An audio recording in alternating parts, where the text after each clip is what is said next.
ভাই আপনাদের সামনে বাংলাদেশ ক্রিকেটের চরম বাস্তবতা একটু তুলে ধরি, যেগুলো নিয়ে কখনোই তেমন একটা আলোচনা হয় না। তবে এই বিষয়গুলো নিয়ে অনেক বেশি আলোচনা হওয়ার দরকার আছে ভাই। আপনাদেরকে রিকোয়েস্ট করতেছি এই ভিডিওটা দেখার জন্য। এই যে জাতীয় দলে ঢোকার জন্য আসলে ক্রাইটেরিয়া কি হওয়া উচিত, ট্যালেন্ট নাকি পারফরমেন্স? এত বড় বড় সাংবাদিক আছে যারা বাংলাদেশ ক্রিকেট নিয়ে কাজ করে, তারা কখনোই এই বিষয়গুলো নিয়ে আলোচনা করে না ভাই। এই যে BD cric time, cric frenzy, daily cricket news portal গুলো আছে, এগুলার যারা সাংবাদিক আছে তারা করে কি, তারা ধরেন একজন প্লেয়ার প্র্যাকটিস করতেছে, ওইটার ভিডিও করবে, করে ভয়েস লাগাবে, লাগিয়ে রিলস বানাবে। হ্যাঁ, ভয়েসে বলবে অমুক ক্রিকেটার অমুক মাঠে এতগুলা ছক্কা মারলো প্র্যাকটিসে, হ্যাঁ গাড়ির গ্লাস ভেঙে ফেললো, এতগুলা বল হারাইলো, এ মাঠ সে মাঠ ভাড়া করে অমুক ক্রিকেটার প্র্যাকটিস করলো, এইগুলা করে ভাই। হ্যাঁ, ওই যে একটা কথাই আছে না, সস্তা জিনিস মানুষ কেনে বেশি, একদম ঠিক তেমন। এই জিনিসগুলা মানুষ দেখে বেশি, তারা ওইটাই করে। কিন্তু তাদের যেটা কাজ, যেই বিষয়গুলো নিয়ে কথা বলা দরকার, প্রশ্ন তোলা দরকার, ওইটা তারা মাথায় আনে না। তো যেই বিষয়টা নিয়ে আপনাদের সাথে আলোচনা করতে চাচ্ছিলাম, যে মানদণ্ড কি হওয়া উচিত জাতীয় দলে ঢোকার ক্ষেত্রে, ট্যালেন্ট নাকি পারফরমেন্স? আপনারা দেখবেন 2007 সালের আগ পর্যন্ত বাংলাদেশ দলের নির্বাচন পলিসিটা এইরকম ছিল যে ঘরোয়া ক্রিকেটে যারা ভালো করবে তারাই জাতীয় দলে আসবে। হ্যাঁ, এবং সেইভাবেই চলতেছিল। 2007-এর দিকে যখন আপনার সাকিব আল হাসান, তামিম ইকবাল, মুশফিক মাহমুদুল্লাহ এরা আসলো এবং ইন্ডিয়ার বিপক্ষে খুব ভালো পারফর্ম করে একটা ম্যাচ জিতে গেল, তারপর থেকেই এমন একটা প্রচলন শুরু হয়ে গেল যে যারা ট্যালেন্টেড তাদেরকে সুযোগ দেওয়া হবে।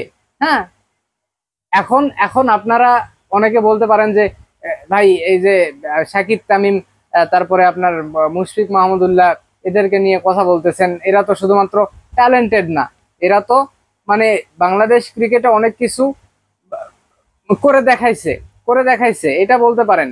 ভাই আপনারা একটু ঘেটে ঘুটে দেখেন, ক্যারিয়ারের প্রথম 5, 7, 10 বছর এই ক্রিকেটার গুলা যাদের নাম বললাম, তারাও এখনকার এই যে সৌম্য সরকার, লিটন দাস, সাব্বির, হান্তান যে ক্রিকেটার গুলা খেলতেছে এদের মতোই ছিল ভাই। ওই যে এখন আমরা লিটন দাস, সৌম্য সরকার, সাব্বির বা এই যে তানজিদ তামিম, পারভেজ হোসেন ইমন খেলতেছে ট্যালেন্টের জোরে, আমরা দেখতেছি সেই সময়টাতে ওই যে সাকিব তামিম, মুশফিক মাহমুদুল্লাহরা ট্যালেন্টের জোরে সুযোগ পেয়ে গেছে। এই যে একটা বাজে প্রচলন শুরু হয়েছিল তখন থেকে, 2007 সাল থেকে, সেটা এখনো বাংলাদেশ ক্রিকেটে চলতেছে ভাই। এইখানে ট্যালেন্ট দেখে আসলে জাতীয় দলে ঢুকানো হয়, জাতীয় দলে চান্স দেওয়া হয়, যেটা একদমই উচিত না, একদমই উচিত না ভাই। হ্যাঁ, আপনারা দেখেন ঘরোয়া ক্রিকেটে যারা ভালো করছে, বাংলাদেশ জাতীয় দলের হয় তারা কিচ্ছু করতে পারেনি, খুব একটা সুযোগও পায়নি। যেমন ধরেন দুই একটা উদাহরণ দিলে, তুষার ইমরান, মার্শাল আইয়ুব, দেখেন ঘরোয়া ক্রিকেটে অনেক ভালো করছে, কিন্তু জাতীয় দলে খুব বেশি তাদেরকে সুযোগ দেওয়া হয়নি। ওই যে আমরা জাতীয় দলে যাদেরকে খেলাচ্ছি, ওদের ওদের আসলে ট্যালেন্টেড তকমা আছে, ওই ঘরোয়া ক্রিকেটে যারা পারফর্ম করতেছে ওদের সেইটা নাই, সেই জন্য সুযোগ বেশি পায় না। এখনকার সময় আপনারা দেখতেছেন যে নুরুল হাসান সোহান সুযোগ পাচ্ছে না, এই যে এনামুল বিজয়, নাইম শেখ, এই যে দুই একটা ম্যাচ খেলার পরে আলোচনা শুরু হয়েছে। তো এই হয়েছে আসলে অবস্থা। এইটা একটা দেশের ক্রিকেটের পলিসি হইতে পারে না ভাই। শুধু ট্যালেন্টের উপর বিচার বিবেচনা করে আপনি তাকে ইচ্ছা মতো সুযোগ দিবেন। এই যে মানে আন্ডার 19 ক্রিকেট খেলার 2-1 বছরের মধ্যে জাতীয় দলে ঢোকা, এটা এটা বোধহয় সবচাইতে বেশি বাংলাদেশেই হয়। আপনি দেখাইতে পারবেন না অস্ট্রেলিয়া, ইংল্যান্ড, ইন্ডিয়া, এইগুলাতে দেখাইতে পারবেন না আন্ডার 19 খেলার 2-1 বছরের মধ্যে তারা জাতীয় দলে খেলতেছে। হ্যাঁ, পারবেন না ভাই। আর আমাদের দেখেন এই যে 2016 সালে যে আন্ডার 19 বিশ্বকাপ হয়েছে, তারপর থেকে মেহেদী মিরাজ ঢুকছে, তারপরে নাজমুল শান্ত ঢুকছে, সাইফুদ্দিন খেলছে। হ্যাঁ, এরা এরা কি আন্ডার 19 খেলার পর খুব বেশি ঘরোয়া ক্রিকেট খেলছিল? কয়টা ফার্স্ট ক্লাস ম্যাচ খেলছে? কয়টা আপনার এই যে ডিপিএল এ ম্যাচ খেলছে? খেলেনি ভাই, হুট করে ঢুকে গেছে।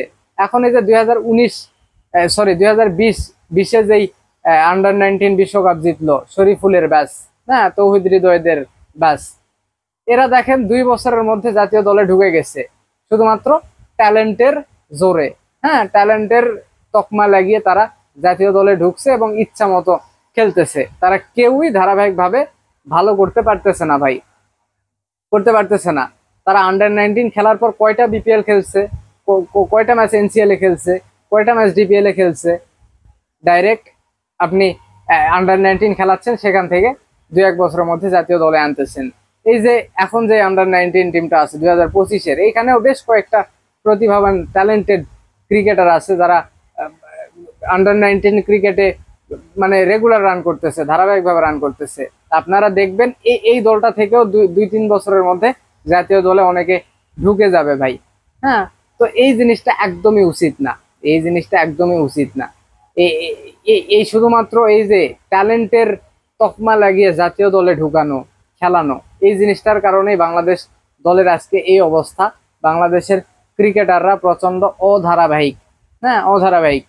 সেদিন একটা ভিডিও বানাইছিলাম, জাকের আলী অনেকের ক্ষেত্রেই দেখেন, জাকের আলী অনেক বছর ঘরোয়া ক্রিকেটে খেলে গেছে, তারপর জাতীয় দলে ঢুকছে, দেখেন সে ধারাবাহিকভাবে রান করতেছে। তো আসলে বাংলাদেশ ক্রিকেট বোর্ডের এই সিস্টেমগুলো পাল্টানো উচিত। ক্রিকেট বোর্ডের দায়িত্বে যারা আছে তাদেরকে এই জিনিসগুলা আসলে ভাবা উচিত। একজন ক্রিকেটারকে আপনি মানে ঘরোয়া ক্রিকেটে খেলিয়ে মানে মানে কি বলবো, এটাকে পরিপক্ক না করেই জাতীয় দলে এইভাবে 2-1 বছরের মধ্যে আনতে পারেন না ভাই। আনলে এইরকমই হবে। জাতীয় দল তো আসলে মানে আপনার প্র্যাকটিসের জায়গা না, এটা প্র্যাকটিসের জায়গা না। এখানে এসে আপনি সেটেলড হবেন খেলতে খেলতে, সেই জায়গা এটা না। কিন্তু বিসিবিতে যারা আছে, টিম ম্যানেজমেন্টে যারা আছে, বাংলাদেশ জাতীয় দলটাকে এমনটাই বানায় দিছে যে ক্রিকেটাররা এসে এইখানেই প্রস্তুত হবে ইন্টারন্যাশনাল ক্রিকেটে। কিন্তু জাতীয় দল হচ্ছে ঘরোয়া ক্রিকেট থেকে ভালো করে এসে এখানে পারফর্ম করা। হ্যাঁ, এখানে পারফর্ম করা। এখানে আপনি এইরকম এই যে নাজমুল শান্ত,